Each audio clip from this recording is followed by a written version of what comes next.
एकच मिरची घेतली आणि 2 लसूण घेतले, हे थोडंच कढीपत्ता आणि कोथिंबीर. हे बघा, ते थोडंसं एकदम न कळतं हिंग घेतले, हे सगळं टाकून कुटतो.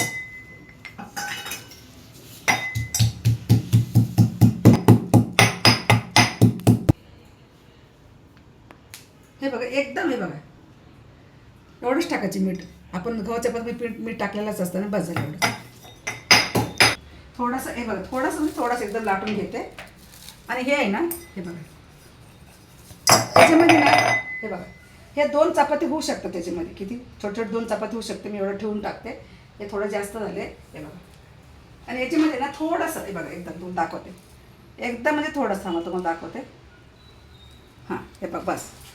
हे काय करायचं, हे बघ झालं. हे बघ असं करायचं, असं करू, असं करायचं, झालं का? हे असं. आता बघा थोडंसं असं गोल केलं होतं ना, हे गोल केलं होतं ना. फक्त पीठ लावायचं, तेल बिल काय लावू नका.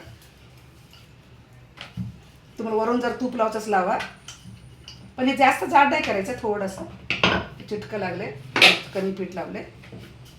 जास्त जाड नाही करायचं आणि जास्त पातळ बी नाही करायचं. हे मुलांसाठी चांगलं. हे मुलं कसं खाताना कढीपत्ता वगैरे काढून टाकतात ना.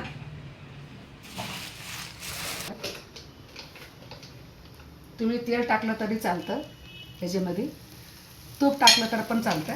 तुम्ही फक्त असं मुलांना कशाला, मुलांना तर सोडा, मोठे लोक पण खातात. तेव्हा